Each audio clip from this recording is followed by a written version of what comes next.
spiritual IV. In the middle of the week, with the word once more.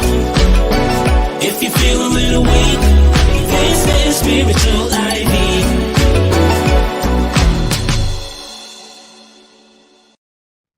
Hello, my name is André Campbell. I'm your host of Spiritual IV.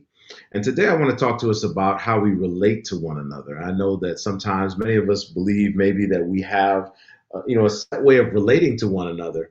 But a lot of times the question is that way the most effective and most efficient way of relating?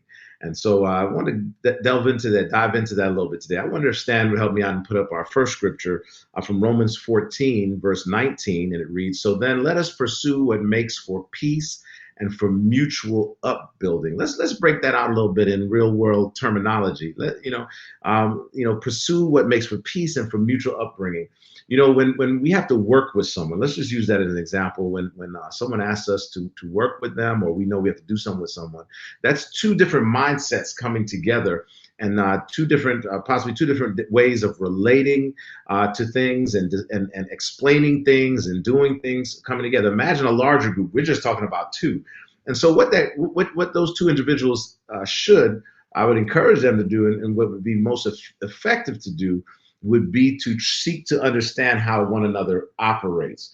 Be very upfront with each other and expressing, this is how I operate, and then as you share with one another, you're able to do what? You're able to come to terms with one another, knowing how that other individual operates. Now, the question is, are you going to be the one leading out the charge of what you're doing together, and the other person shadow because you already know what to do? Or are they going to be leading out and you shadow because they know what to do? Or are both of you approaching this not really knowing how, but looking to figure that out? If that's the case, you figure out which one it is.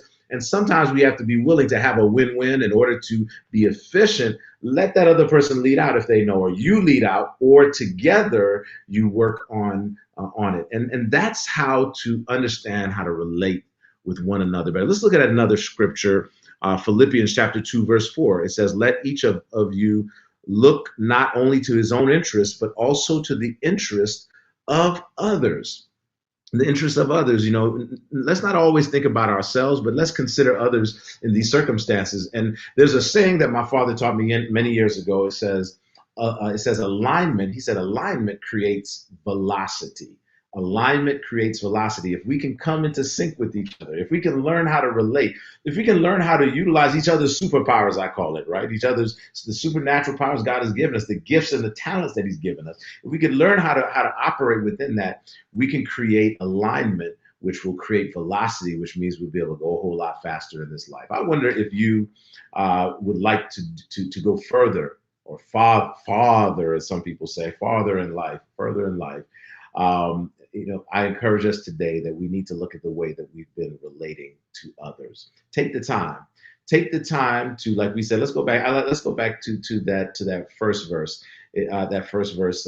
Romans 14:19. So then let us pursue that which makes for peace and for mutual upbuilding. Let's build each other up. Let's look for the way in which that we can work together and accomplish great things. I've been working on some projects lately, and they're coming to fruition, and I'm super excited. But I have to let you know, I had to take time to learn to understand the people that I've been working with, so that we can create that alignment that has given us the velocity to accomplish great things, and those great things are accomplished in God's name. God bless you, and I'll see you next week on another episode of Spiritual IV.